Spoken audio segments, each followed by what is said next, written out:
Hello बच्चों, इस बार हम इस चैप्टर का नेक्स्ट पार्ट पर पढ़ते हैं राष्ट्रीय आय और संबंधित समग्र यानी कि national income and related aggregates. तो बेसिकली नेशनल इनकम से पहले हमें किस किन टर्म्स को देखने की ज़रूरत है और किन किन टर्म्स को जानना है ये मैंने पहले आपको बताया। उसके बाद इन क्वेश्चंस को कैसे सॉल्व करना है ये मैं बताऊँगी। तो सबसे पहले देख लेते हैं कि कौन कौन सी टर्म्स हमें इस चैप्टर में देखने को मिलेगी। Gross domestic product at market price यानी सकल घरेलू उत्पाद बाजार कीमत पर, या आप कह सकते हो बाजार कीमत पर सकल घरेलू उत्पाद, मर्जी आपकी, ठीक है। Gross domestic product at factor cost यानी साधन लागत पर सकल घरेलू उत्पाद। Net domestic product at factor cost, net domestic product at market price. अच्छा, इसी को घरेलू आय कहते हैं। कई बार क्वेश्चन आ जाता है घरेलू आय ज्ञात कीजिए, तो पता ही नहीं क्या ज्ञात करना है, तो उसको NDPA टैक्सी कहते हैं, ठीक है।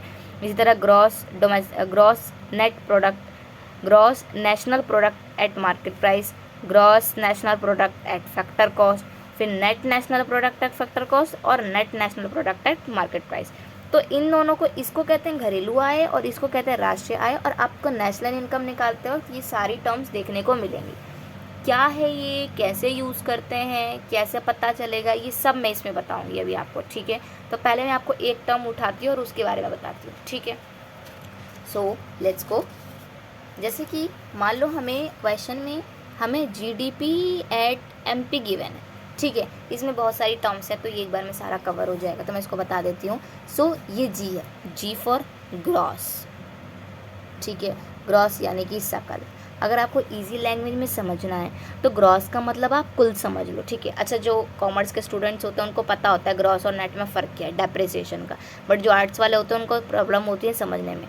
तो ग्रॉस का मतलब होता है सकल, ठीक है। और एक होता है नेट, नेट को बोलते हैं शुद्ध। देखो बहुत इजी वर्ड है, बहुत इजी कॉन्सेप्ट है। मान लो मैंने कोई मशीनरी खरीदती हूँ, ठीक है। 2016 में मैं कोई मशीनरी खरीद रही हूँ 1 लाख रुपए की, और आज जब मैं उसे बेचने के लिए गई, यानी कि 2022 में जब मैं बेचने के लिए गई, तो मुझे पता चला कि यार ये मशीनरी तो 50,000 में बिक गई। क्या मशीनरी में कोई ख़राबी थी? ना। मशीनरी टूटी हुई थी? ना। मशीन घिस गई थी? नहीं। तो फिर क्यों 1 लाख से 50,000 पर हो गया? तो क्या होता है, 2016 से 2020 तक आते आते ये मशीन पुरानी हो जाती है, मॉडल पुराना हो जाता है, मार्केट में नई चीज़ें आ जाती हैं, या ये यूज़ हो चुका है, तो इसीलिए इसकी वैल्यू कम होती चली जाती। भाई आप भी क्या करते हो, जब आप 9th में बुक्स खरीदते हो तो 10th में उसको हाफ रेट में बेचते हो कि नहीं, है ना। ऐसा तो नहीं कि तुम्हारी बुक्स फटी हुई हैं या बेकार है, बुक्स नहीं होती है, स्टिल हम हाफ रेट में बेचते हैं। क्यों? क्योंकि वो 1 साल पुरानी हो चुकी है। इसी तरीके से ये इतने साल पुराना हो चुका है, इसलिए 50,000 का बिक रहा है। तो क्या कंपनी ये दिखाएगी कि 50,000 का लॉस हो गया उसे? नहीं। उस 50,000 के लॉस को हम थोड़ा हर साल दिखाते रहते हैं। बस इस थोड़े थोड़े को हर साल दिखाने को ही कहते हैं डेप्रिसिएशन, यानी कि मूल्यह्रास। तो बेसिकली ये एक तरीका है। डेप्रिसिएशन एक ऐसी टर्म है जो ये बताती है कि हमारे फिक्स्ड एसेट यानी प्लांट और मशीनरी जैसी वैल्यूज़ कम होती चली जा रही हैं, उसे कहते हैं मूल्यह्रास, ठीक है। तो ग्रॉस और नेट के बीच का अंतर होता है मूल्यह्रास। अगर आपको टोटल प्रॉफिट जानना है तो वो ग्रॉस, बट आपको एग्जैक्ट प्रॉफिट जानना है यानी कि नेट, तो आप क्या करते हो, मूल्यह्रास को भी माइनस करते हो टोटल प्रॉफिट में से।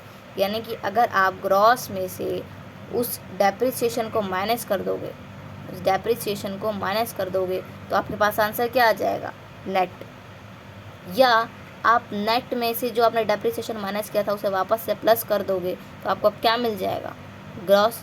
तो बेसिकली दिखाने का मतलब ये है कि नेट और ग्रॉस में फ़र्क क्या रिलेशन होता है, डेप्रिसिएशन का फ़र्क होता है, ठीक है। नेट में डेप्रिसिएशन नहीं होता और ग्रॉस में डेप्रिसिएशन होता है। तो बेसिकली आप ये समझ लो कि अगर मुझे G से N के पास जाना है तो मुझे उसमें डेप्रिसिएशन को प्लस करना पड़ेगा। G बोले तो ग्रॉस और N मतलब कि नेट, और अगर मुझे N से G पर जाना है तो उसमें से मुझे डेप्रिसिएशन को माइनस करना पड़ेगा, क्योंकि नेट का मतलब बिल्कुल शुद्ध होता है। मैं डेप्रिसिएशन तक को माइनस करके तब जगह प्रॉफिट कैलकुलेट करती हूँ। बट ग्रॉस का मतलब टोटल होता है कि ठीक है यार कोई नहीं, रहने दो, तो हम उसमें डेप्रिसिएशन को ऐड ही रखते हैं, उसमें अलग से माइनस नहीं करते हैं, तो इसलिए वो ग्रॉस कहलाता है, ठीक है। अगर नहीं समझ में आया है तो हम आगे क्वेश्चन करेंगे, वो अपने आप क्लियर हो जाएगा, ठीक है। दूसरी टर्म उठाती हूँ मैं। अगर आप दूसरी टर्म इसमें देखोगे तो यहाँ पर DP लिखा हुआ है, ठीक है।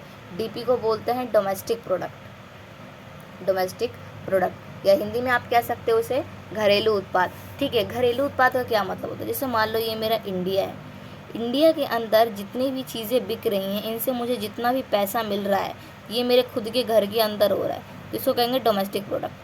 अगर इंडिया ने क्या किया है, पूरी दुनिया के किसी ने छोटे बड़े देश में कहीं ना कहीं कोई ना कोई कंपनी खोल रखी है।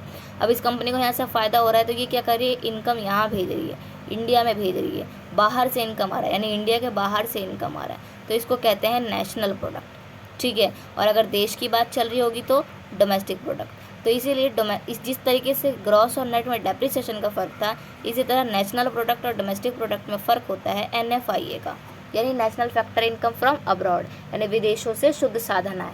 ठीक है भाई, मुझे एक बात बताओ, डोमेस्टिक प्रोडक्ट ठीक है, अगर बाहर से आने वाला पैसा मैं इसमें जोड़ दूँ तो क्या मुझे वो पूरा नेशनल प्रोडक्ट नहीं मिल जाएगा?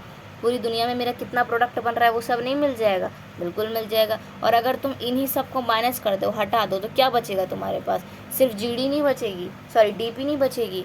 यानी कि अगर आप नेशनल प्रोडक्ट में से NFIA को माइनस कर देते, यानी बाहर से जो इनकम आ रही है उसको हटा के, तो मेरे पास क्या डोमेस्टिक प्रोडक्ट आ जाएगा, यानी मेरे खुद की अपने देश की इनकम कितनी है। तो जिस तरीके से ग्रॉस और नेट में फ़र्क डेप्रिसिएशन का होता है, इसी तरीके से डोमेस्टिक प्रोडक्ट और नेशनल प्रोडक्ट में डिफरेंस होता है NFIA का। ठीक है, तीसरी टर्म आप इसमें देखोगे तो MP लिखा हुआ है, G हमने निकाल लिया, डोमेस्टिक प्रोडक्ट हमने निकाल लिया, और MP को बेसिकली बोलते हैं मार्केट प्राइस। मार्केट प्राइस का मतलब होता है बाज़ार कीमत। ठीक है, बाज़ार कीमत का क्या मतलब होता है? बाज़ार कीमत और एक होता है फैक्टर कॉस्ट। फैक्टर कॉस्ट में जब तुम टैक्स को माइनस कर देते हो, नेट इनडायरेक्ट टैक्स, उसे कहते हैं मार्केट प्राइस। भाई एक बात बताओ, मान लो मैंने बिस्किट बनाई, ठीक है, मेरी बिस्किट पे टोटल खर्चा आया है 2 रुपये का। मैंने सोचा मैं 2 रुपये का खर्चा बेचूंगी, मतलब 2 रुपये की बिस्किट बेचूंगी। तभी वहाँ से गवर्नमेंट का ऑर्डर आता है, गवर्नमेंट कहता है भाई हमें टैक्स चाहिए 1 रुपये का। ठीक है, मैंने कहा ठीक है, 1 रुपये मैंने टैक्स पे कर दिया, तो 2 रुपये तो मेरा खुद का खर्चा और 1 रुपये का टैक्स, तो टोटल मैं मार्केट में कितने का बेचूंगी? 3 रुपये का, है ना। तो फैक्टर कॉस्ट में जब टैक्स ऐड होता है तब वो मार्केट प्राइस पर होता है। और अगर आपको फैक्टर कॉस्ट चाहिए तो आप मार्केट प्राइस में से क्या करो, उस टैक्स को माइनस कर दो, तो आपको फैक्टर कॉस्ट पता चल जाएगा। ठीक है, यानी कि फैक्टर कॉस्ट में जब आप टैक्स को मिला देते हो तो वो मार्केट प्राइस बन जाता है, और अगर आप इसी मार्केट प्राइस में से टैक्स को निकाल दोगे तो फैक्टर कॉस्ट बन जाता है। दैट्स इट, बस ये 3 चीज़ें आपको सीखनी है, आप सारे क्वेश्चंस आप यूँ कर लोगे। मिलते हैं आगे, देखते हैं क्वेश्चंस। ठीक है, सो पेश है नया क्वेश्चन।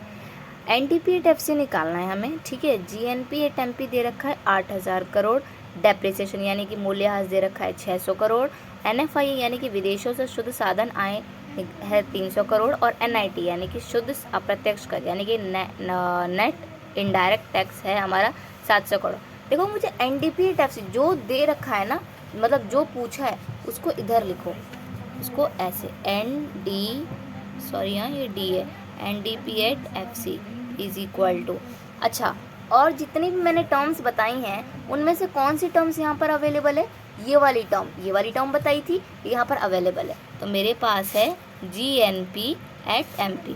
ठीक है, मुझे NDP से GNP से मुझे यहाँ से इधर जाना है, यानी GNP at MP से NDP at FC पे जाना है। बस अब क्या करो, जोड़े उठाना शुरू करो। याद करो जब मैंने समझाया था तो सबसे पहला मैंने N और G के बीच के डिफरेंस को समझाया था। ठीक है, यहाँ नेट है, यहाँ ग्रॉस है, मुझे इधर जाना है, ग्रॉस से मुझे नेट पर जाना है, तो क्या करूँगी? ग्रॉस का मतलब टोटल होता था, नेट का मतलब एग्जैक्ट बिल्कुल सही प्रॉफिट, तो मैं ग्रॉस में से उस डेप्रिसिएशन को माइनस करके एग्जैक्ट प्रॉफिट निकालूंगी। तो अब मैं ग्रॉस में से उस डेप्रिसिएशन को माइनस करके नेट निकालूंगी। डेप्रिसिएशन कहाँ है? ये रहा, यानी मूल्यह्रास कितना है? 600। तो अगर मैं इस ग्रॉस में से डेप्रिसिएशन को माइनस कर दूंगी तो मुझे नेट मिल जाएगा। ठीक, दूसरी चीज़ यहाँ पर है DP, यहाँ पर है NP, यानी मेरे पास DP है, NP है, मुझे इधर जाना है, NP से मुझे DP पे जाना है, NP याद करो, अलग अलग जगह से पैसा आता था, लेकिन मुझे वो नहीं चाहिए, मेरे घर में कितना पैसा हो रहा है मुझे वो चाहिए। तो मैं क्या करूँगी? अलग अलग जगह से जो पैसा आ रहा था उसको हटा दूँगी, और उस अलग अलग पैसे जो आ रहा था उसको क्या कहते थे? NFIA, यानी विदेशों से शुद्ध साधन आय, यानी कि विदेशों से जो आय आ रही थी। तो मुझे नेशनल नहीं चाहिए, मुझे डोमेस्टिक चाहिए, मुझे नेशनल नहीं चाहिए, मुझे डोमेस्टिक चाहिए। तो जो अगल बगल से जो आ रहा था इनकम उसको मैं हटाऊंगी और बीच में जो बचेगा उसी को लगाऊंगी। अब उस हटाने को ही कहते हैं माइनस NFIA। तो NFIA विदेशों से जो मुझे शुद्ध साधन आय आ रही थी उसे NFIA कहता है, उस NFIA को मैं माइनस करूँगी। ओके, अब यहाँ नीचे देखो वो छोटू सा FC लिखा हुआ है, यहाँ छोटू सा MP लिखा हुआ है, यानी कि मार्केट प्राइस और फैक्टर कॉस्ट। हम कहाँ जा रहे हैं, हम इधर जा रहे हैं, इधर जा रहे हैं। तो फैक्टर मार्केट प्राइस से मुझे फैक्टर कॉस्ट पे जाना है, तो मार्केट प्राइस से फैक्टर कॉस्ट पे कैसे जाएंगे, फैक्टर कॉस्ट को पे करते वक्त हमने टैक्स पे किया तभी तो मार्केट प्राइस बना, तो उस मार्केट प्राइस में से टैक्स को निकाल दो, फैक्टर कॉस्ट बन जाएगा। तो टैक्स को क्या बोलेंगे यहाँ पर, NIT। NIT मतलब शुद्ध अप्रत्यक्ष कर। ठीक है, क्लियर हो गया। अब बस वैल्यूज़ डाल दो। GNP MP कितना है, 8000 करोड़, डाल दो 8000 करोड़। डेप्रिसिएशन कितना है, डेप्रिसिएशन है 600। NFIA कितना है, 300। NIT कितना है, 700। ठीक है, माइनस कर दो 8000 माइनस माइनस माइनस प्लस हो गया 700, 300 प्लस तो कितना हो 1000 और 1000 में 600 और माइनस माइनस प्लस करोगे तो 1600 बन जाएगा। ठीक है, माइनस कर दो इसे, कितना आएगा 0 0 10 में 4 गया 4 6 6400 crore. That's your final answer. बस इतना सा था। ऐसे ही बहुत सारे क्वेश्चंस हैं, मूव करते हैं। जैसे जैसे हम क्वेश्चंस करेंगे वैसे वैसे सब कुछ क्लियर हो जाएगा। आगे क्वेश्चन में मूव करते हैं। देखो इस क्वेश्चन में बेसिकली हमें GDP एट MP निकालना है। ठीक है, NNP एट FC कितना दे रखा है 2000, डेप यानी कि मूल्यह्रास 200, सब्सिडी 70, फीफा यानी विदेशों से साधन आय 110, अप्रत्यक्ष कर 180, विदेशों को साधन आय 50। तो आप कहोगे कि मैम विदेशों को हमने तो शुद्ध किया था, इसमें तो शुद्ध कहीं लिखा हुआ ही नहीं है। तो बहुत आसान है। देखो दो कॉन्सेप्ट होते हैं, एक तो कह सकते हो आपकी फीफा में से फीटा को निकाल दो तो NFIA मिल जाएगा, और हिंदी वाले ऐसे याद कर सकते हैं कि से में से को निकाल दो तो विदेशों से आ जाएगा, यानी से में से को निकाल दो यानी कि माइनस कर दो। यानी कि NFI निकालने के दो तरीके होते हैं। NFIA का मतलब होता है फीफा माइनस फीटा।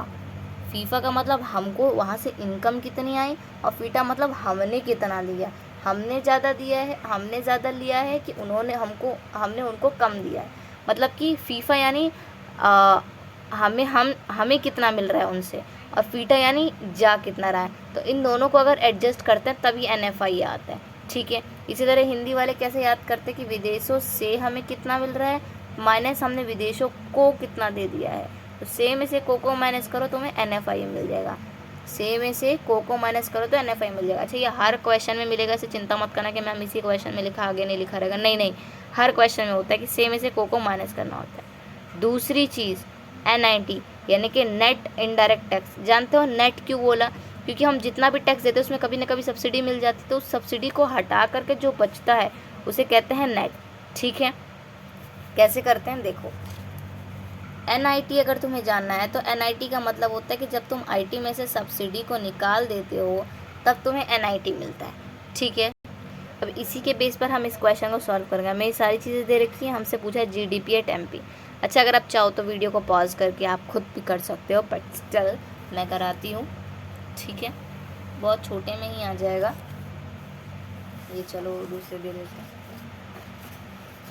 मुझे निकालना है GDP at MP। GDP at MP जो पूछा है उसी को रखो आगे। ठीक है, और जो गिवन है यानी दूसरा टेक्निकल टर्म क्या था, NNP एट FC। ठीक है, NNP एट FC मैं क्वेश्चन दिखा देती हूँ पर। NNP एट FC ये रहा, और GDP एट MP मुझसे पूछा था, तो जो पूछा हुआ था उसको हमने लिखा इधर और जो दिया हुआ था इधर। अच्छा, अब आप मुझे बताओगे, ठीक है यहाँ पर क्या है, ग्रॉस है, यहाँ पर क्या है, नेट। हम कहाँ जाते हैं, ऐसे जाते हैं, ऐसे कि हम इधर से इधर जा रहे हैं, इधर से इधर जा रहे हैं। तो मुझे नेट से ग्रॉस पे जाना है, तो नेट से ग्रॉस पे जाना तो क्या होगा, नेट है यानी शुद्ध है ना, यानी कि उसमें से वो डेप्रिसिएशन माइनस किया हुआ है। और ग्रॉस क्या कहता है, डेप्रिसिएशन को माइनस नहीं करना है। तो नेट को बोलो कि जो डेप्रिसिएशन इसने प्लस किया था वो माइनस किया था वो अपने में प्लस कर ले। चलो इसने डेप्रिसिएशन को अपने में प्लस कर दिया, तो N तो बन गया भाई G। अब बचता है DP कैसे NP के पास जाएगा भाई। DP क्या था, अपने घर में कमाना। NP क्या था, दूसरों से भी पैसा आ जाए। तो अगर तुम चाहते हो कि दूसरों से जो पैसा आए वो DP में बदल जाए, तुम क्या बोलो भाई अपना अपना पैसा रख लो, मेरे घर में जितना पैसा है मैं उसी को गिनूंगा। तो अपना अपना पैसा वापस रखने का मतलब क्या होता है कि NFIA को माइनस करना है, मार्केट प्राइस और फैक्टर प्राइस। मार्केट प्राइस और फैक्टर प्राइस के बीच डिफरेंस को जैसे मैं बता चुकी हूँ, अगर आप एक चीज़ को 2 रुपये में बेचना चाहते हो, गवर्नमेंट का 3 रुपये टैक्स है, तो आप मार्केट में 3 रुपये का बेचते हो, क्योंकि ये वाला हिस्सा अलग से ही जुड़ जाता है, ठीक है। तो इसी तरीके से अगर आपको फैक्टर प्राइस से मार्केट प्राइस पे जाना है, फैक्टर प्राइस से मार्केट प्राइस पे जाना है, तो कैसे जाएंगे, इसमें हम क्या कर देंगे, NIT को प्लस कर देंगे कि अब हमारा बच्चा टैक्स भी देना शुरू करेगा तो वो अच्छे स्कूल में जाएगा, ठीक है। अब बस बेसिकली जो वैल्यूज़ हमें दे रखी है हमें उनको रखना है। देखो GDP एट MP हमें नहीं दे रखा। NNP एट FC कितना था, NNP एट FC था आपका 2000, देखो 2000, ठीक है। तो NNP एट FC हो गया 2000। डेप्रिसिएशन कितना था, डेप्रिसिएशन था 200, ये हो गया तुम्हारा डेप्रिसिएशन प्लस 200। NFIA मैंने जैसे कि तुम्हें बताया कि फीफा में से फीटा को निकाल दो, या हिंदी वाले से में से को निकाल दो। NIT का मतलब IT में से सब्सिडी को निकाल दो। सब्सिडी मतलब जो सरकार फ़ायदा दे रही है ना, उस फ़ायदे को हटा कर टोटल कितना टैक्स हम पे कर रहे हैं उसको देखना ज़रूरी है। तो ये हो गया तुम्हारा 2000 प्लस का 200 माइनस फीफा कितना था भाई, फीफा था मेरा 110 और फीटा था मेरा 50, तो 110 माइनस का 50 प्लस IT कितना था भाई, देख लो IT था IT यानी इनडायरेक्ट टैक्स यानी अप्रत्यक्ष कर था 180, ठीक है। तो 180 ये हो गया, और माइनस सब्सिडी कितनी दे रखी है भाई, आर्थिक सहायता सब्सिडी का मतलब होता है आर्थिक सहायता कितनी दे रखी है, 70 रुपये की, ठीक है। 70 रुपये की देख लेते हैं, ये हो गई तुम्हारी 70 रुपये की। अब क्या होगा, अब इस 2000 और 200 को प्लस करोगे तो तुम्हारा आएगा 2200, सॉरी यहाँ पे माइनस है ना, तो हम माइनस लगाएंगे। 110 में से 50 गए 60, प्लस 180 में से 70 गए 90, 2200 प्लस का 30, यह आ जाएगा तुम्हारा 0322, ठीक है। अच्छा एक छोटी सी मिस्टेक हो गई, 180 में से अगर 70 को निकालोगे तो 90 तो नहीं बचेंगे, कितने बचेंगे, 180 में से अगर 70 को निकालोगे तो 110, ठीक है।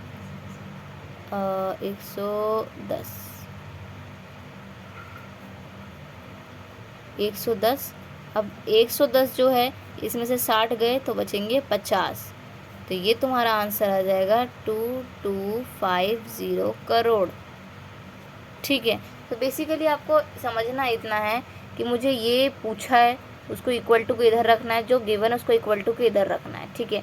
मुझे इधर से इधर जाना है, इधर से इधर जाना है। N है यानी नेट है, ग्रॉस है, मुझे ग्रॉस पे जाना है, तो नेट कम है, नेट में डेप्रिसिएशन ऐड कर दो तो ज़्यादा हो जाएगा, टोटल हो जाएगा। इसी तरीके से DP है, मुझे NP पे जाना है, सॉरी NP है, मुझे DP पे जाना है, नेशनल प्रोडक्ट। मुझे फैक्टर इनकम नहीं चाहिए, मुझे NFIA नहीं चाहिए, ले लो माइनस का NFIA। मुझे फैक्टर इनकम से मार्केट प्राइस पर आना है, मार्केट प्राइस पे आना, तो जब ये बाहर निकलेगा तो गवर्नमेंट कहेगी ना कि 2 रुपये टैक्स दो, तो क्या करना पड़ेगा, टैक्स तो देना ही देना पड़ेगा। तो बस बाकी वैल्यूज़ को रखी और उसे सॉल्व कर दिया। एक और क्वेश्चन ले लेते हैं, देखो ये क्वेश्चन भी सेम है, मुझे NDP एट FC गिवन है, सॉरी NDP एट FC पूछा है, दूसरा टेक्निकल टर्म यानी GNP एट MP गिवन है, बाकी ये सारी चीज़ें गिवन है। तो देखो मैं तुम्हें बताया था कि जो पूछा हुआ है उसको हमेशा एक साइड यानी कि इधर की साइड रखो, जो गिवन है उसको रखना है हमेशा ऐसे, ठीक है। और दूसरा मैंने बताया कि तुम्हें इधर से इधर जाना है, ऐसे जाना है, ऐसे जाना है, यानी G से मुझे N पे जाना है, तो ग्रॉस से अगर मुझे नेट पे जाना हो तो यानी ज़्यादा से थोड़ा कम पे जाना हो तो उसमें से क्या करेंगे, डेप्रिसिएशन को माइनस करेंगे। NP है, NP से मुझे DP पर जाना है, यानी जो मुझे अलग अलग आ रहे थे उससे वो नहीं चाहिए, मुझे सिर्फ अपने देश का चाहिए, तो उसमें से NFIA जो आ रहा था उसको मैं माइनस कर दूँगी। और फैक्टर है कॉस्ट चाहिए, मार्केट प्राइस नहीं चाहिए, फैक्टर कॉस्ट चाहिए। तो फैक्टर कॉस्ट और मार्केट प्राइस के बीच का अंतर क्या था, ITC यानी कि इनडायरेक्ट टैक्स, है ना। इनडायरेक्ट टैक्स पे किया होगा तभी तो वो फैक्टर कॉस्ट मार्केट प्राइस बना, पे ही नहीं किया हो तो फैक्टर कॉस्ट हुआ। तो मार्केट प्राइस ने बोला, मार्केट वाले ने बोला कि लाओ मुझे टैक्स दो, तुम कहोगे मैंने तो मेरे पास तो कोई टैक्स की स्लिप नहीं है। तो पहली चीज़ है कि तुम बहुत अच्छे कस्टमर हो बैंक के, कि बैंक को तुम पे इतना भरोसा है, ठीक है। चलो कोई नहीं, तो अप्रत्यक्ष कर NFIA और इसके बाद मुझे हाँ, तो इसमें मुझे करना होगा माइनस NIT, ठीक है। अब देखो जो जो वैल्यूज़ गिवन है उसे डाल दो। GNP एट MP कितनी है, 6000, डेप्रिसिएशन है 100। NFIA का मतलब मैंने तुम्हें बताया था फीफा माइनस फीटा, लेकिन यहाँ तुम देख रहे हो फीफा है फीटा नहीं है, तो फीटा नहीं है, जो नहीं है उसे 0 मानो और आगे बढ़ो। तो फीफा माइनस फीटा क्या हुआ, फीफा माइनस फीटा। अब बात आती है NIT, net income tax, net indirect tax. तो नेट इनडायरेक्ट टैक्स कैसे होता है, IT माने सब्सिडीज़, सब्सिडीज़ हैं यहाँ पर, हाँ है, कितने की हैं 200 की, और IT कितने की है 300 की। 300 में से अगर तुम सब्सिडी को माइनस कर रहे हो, आर्थिक सहायता को माइनस कर रहे हो, तो हम कितना टैक्स पे कर रहे हैं 100 रुपये, यानी कि 300 में से 100 रुपये माइनस कर रहे हैं। यानी कि टैक्स के मामले में नॉर्मल बंदे ही नहीं, दूसरे अवैध निर्माण बनाकर बैठे हुए हैं वो भी टैक्स देंगे, ठीक है। बस वैल्यूज़ डाल दो, ये हो गया तुम्हारा 6000 माइनस का 100, फीफा तुम्हें गिवन है, फीटा गिवन नहीं है, तो ये आ गया तुम्हारा 400 माइनस का 200। होप इट्स क्लियर नाउ, ठीक है। अच्छा ये 200 था, आर्थिक सहायता 200 रुपये की थी ना, 100, उसके बाद 4 और 1 5, 5 और 4 9, तो 6000 में से 900, ठीक है। और बचेगा मेरे पास कितना, ठीक है, 400 और 1 500, 500 और 1 600, टोटल हो गए 600। तो 6000 में से 600 गए, ये आ गया तुम्हारा 5400, ठीक है। 5400 करोड़ जिसको कहते हैं, ये हमारा आंसर आ गया। तो इसी टाइप के बहुत सारे क्वेश्चंस होते हैं, मुझे लगता है कि शायद अब तक आपको समझ में आ चुका होगा कि एक चीज़ जो दी होगी उसको अंदर रखना है, जो नहीं दी उसको बाहर रखना है, और हमेशा यहाँ से यहाँ चलना है, दैट्स इट। सारे क्वेश्चन यूँ यूँ यूँ निकाल दोगे, ठीक है। अब आप कर सकते हैं क्वेश्चंस अपनी बुक्स के इससे रिलेटेड। स्टिल अगर आप कोई डाउट फेस करते हैं तो प्लीज़ कमेंट मी, कि if you have any doubt you can comment, I definitely reply this. And the last but not the least, if you able to understand this chapter through my video, please like and subscribe and comment also. So bye bye, next chapter हम लेकर आएंगे बहुत जल्द, उसमें हम national income और उसके methods को जानेंगे और फिर उसे सॉल्व करेंगे, ठीक है। तक के लिए best wishes for your exams and make your parents proud. Bye bye.